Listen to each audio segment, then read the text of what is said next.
geçmiyor ki şehadete yürüyen çocuklar, kadınlar ve masumlar cennete doğru yürümesin. Gün geçmiyor ki mazlum ve masum Gazze halkının yaşadığı acılar katmerlenmesin. Maalesef işgalci Siyonistlerin en büyük zafiyeti olarak nitelendirilebilecek bu saldırıları durmuyor ve dünyanın sessizliği içerisinde, dünyanın ve İslam ümmetinin çaresizliği içerisinde bu vahşet ve bu zulüm devam ediyor. Ama şuna inanıyoruz ki madden zayıf olanlar belki Gazze, belki Aksa'nın yiğitleri, ama vallahi daha çok korkak olanlar işgalcilerdir. Evet, belki Gazze, belki Aksa'nın yiğitleri acı çekenlerdir. Belki onlar zulme uğrayanlardır. Fakat vallahi manen ızdırap içinde olanlar işgalcilerdir. Evet, belki ölenler, zahiren aramızdan gidenler, şehit edilenler Gazze'nin yiğitleridir, Aksa'nın yiğitleridir. Ama vallahi kazanan da onlardır, kaybeden işgalcilerdir. Zira onlar verdikleri bir avuç yiğit olarak verdikleri bu mücadelede İslam ümmetinin izzetini ayakta tutuyorlar. Onlar yeryüzünün en şereflileridirler şu anda. Ve Allah indinde en kıymetli, en değerli olanlar onlardır. Aynen ashab-ı kiram gibi İslam'ın izzetini, ümmetin şerefini ayakta tutan bir avuç mücahit, bir avuç yiğittir onlar. Onların ashab gibi örnekliklerini belki biraz Bedir ve daha çok Uhud üzerinden anlatmaya gayret edeceğiz. Bedir'de Müslümanların bir avuç olarak müşriklere karşı verdikleri o mücadelede Allah Resulü Aleyhisselatü Vesselam da bu bir avuç mücahidin muzaffer olabilmeleri için Allah'a dua ediyordu. Zira o bir avuç mücahit eğer yok olursa İslam ortadan kalkacak. Dolayısıyla Bedir'in zaferini gerçekleştiren o bir avuç ashab-ı kiram gibi bugünkü Gazze'nin yiğitleri de bir avuç mücahit ve yiğit olarak aynen onlar gibi İslam'ın izzetini ayakta tutuyorlar ve ümmetin şerefini yüceltiyorlar.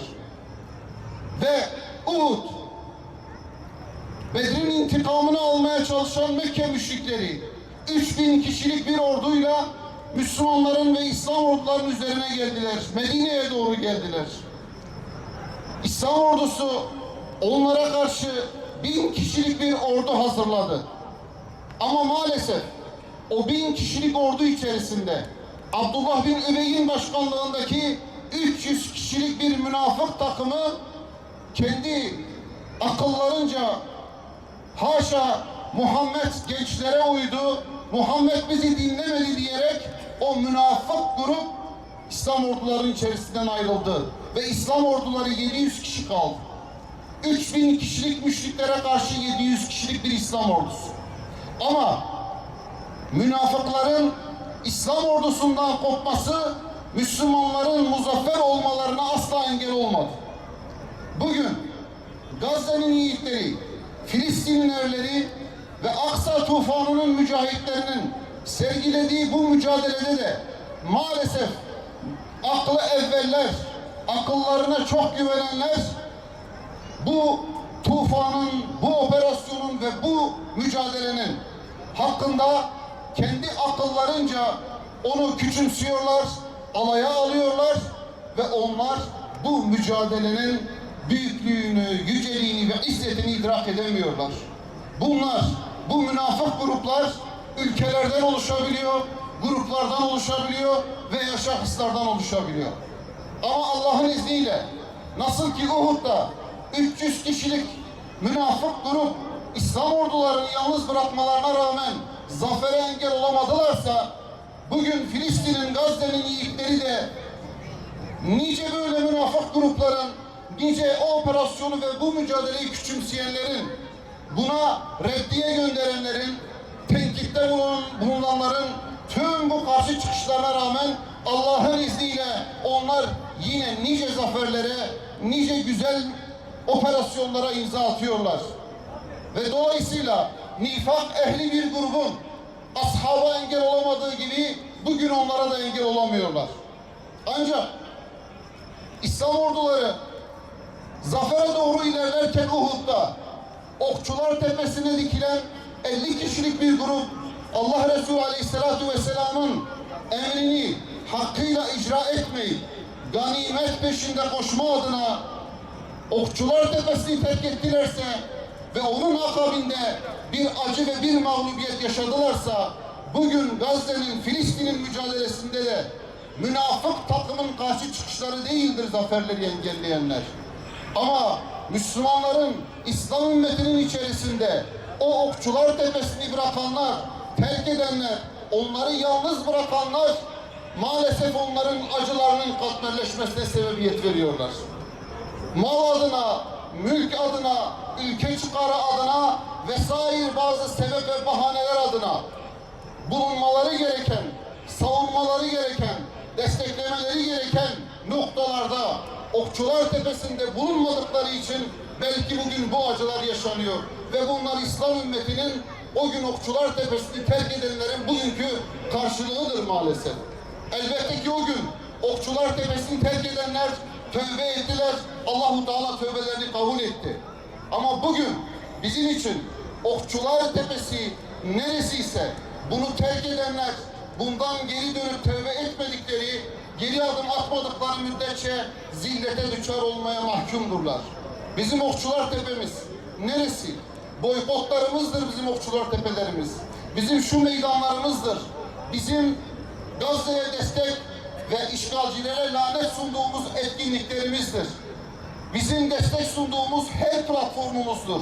Dolayısıyla Gazze'nin yiğitlerine bizatihi maddi desteklerin yanında, duaların yanında bu şekildeki etkinliklerle vermiş olduğumuz moral, vermiş olduğumuz destek inşallah Okçular Tepesi'ni terk etme işin bir nişanesi olacaktır.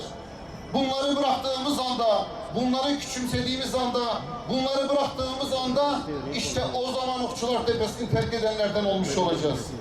Değerli kardeşlerimiz ve kıymetli basın mensupları, başını ABD'nin çektiği Şer İttifakı'nın sınırsız destek verdiği işgal rejiminin Filistin'de gerçekleştirdiği soykırım devam ediyor.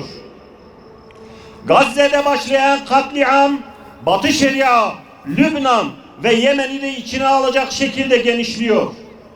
İslam coğrafyasındaki Siyonist tehlike her geçen gün büyüyor. Büyük şeytanın öncülüğündeki kolektif Haçlı cephesi işgal rejimine destek vermek ve daha büyük katliamlar yapmak için Akdeniz başta olmak üzere Kızıldeniz, Hint Okyanusu ve Basra denizine yığınak yapıyor. Küfür, tek millet olmanın gereğini yerine getirirken İslam ümmetindeki dağınıklık, ihtilaf ve dünyaperestlik içimizi acıtıyor.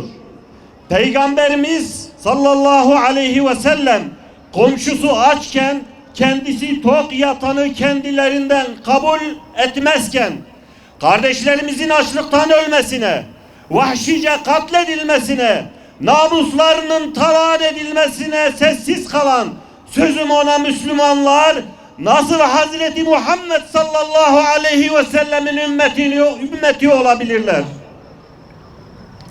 Aziz İslam peygamberi bir vücudun azalarına benzettiği kardeşliğimiz nerede kaldı? Vücudumuzun bir parçası olan Gazze can çekişirken neden seferber olamıyoruz?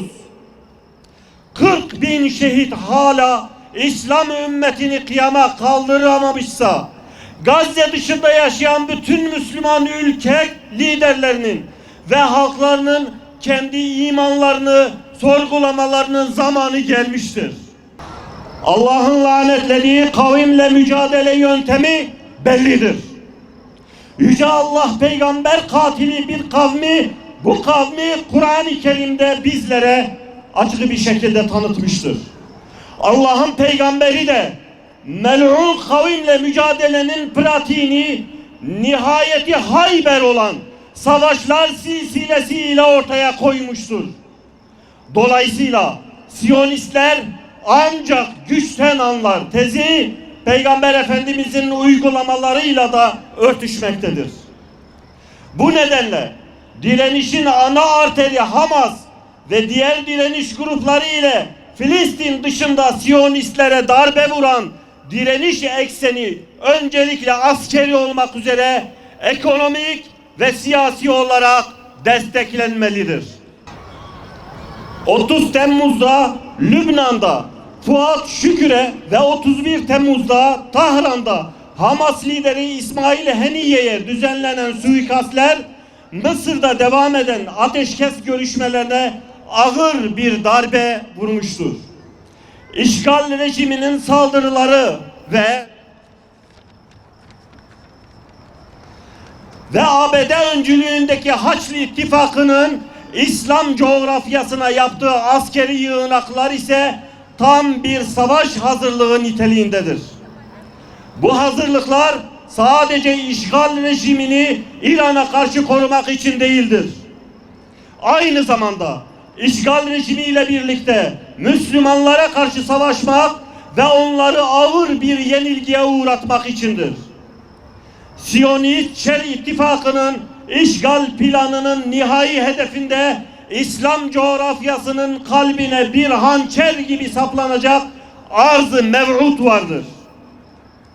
Nil ile Fırat arasındaki toprakların işgali için Filistin'e komşu ülkeler başta olmak üzere Türkiye, İran ve diğer ülkelerin dizayn edilmesi, bazı ülkelerin parçalanması ve bazı ülkelerde ise yeni kukla rejimlerinin kurulması amacı vardır. Bu sebeple Batı'nın kendisini korumak için oluşturduğu kurumlardan savaşı önlemek için medet ummak yerine İslam ülkeleri Siyonist vahşete ve emperyalist yayılmacılığa karşı da acilen askeri ittifaklar yapmak zorundadır. Şehit Haniye'nin de vasiyeti niteliğinde olan konuşmasında belirttiği gibi direniş grupları arasında ittifak ve vahdet tüm İslam ümmetini kapsayacak şekilde genişletilmelidir. Filistin'deki soykırımı durdurmak için çabalayan, mücadele eden her fert, kurum ve devleti şu ana kadar yaptıklarından daha fazlasını yapmaya davet ediyoruz. Değerli kardeşlerimiz, İsmail Haniye'nin şehadetinden sonra İslami Direniş Hareketi Hamas, Yahya Sinvar'ı yeni lider olarak seçti. Ömrünün 23 yılını işgal zindanlarında, kalan kısmını ise mücadele sahasında ve cihat meydanlarında geçiren Sinvar'ın Filistin'deki direnişi zafere ulaştıracağına inanıyoruz. İsmail Haniye'nin şehadetiyle sevinen işgalcilerin Yahya Sinvar liderliği ile kahrolduklarını yakinen biliyoruz. Bu vesileyle mücahit lider Sinvar'ı tebrik ediyor ve Yüce Allah'tan kendisine ve temsil ettiği davayı muzaffer etmesini temenni ediyoruz.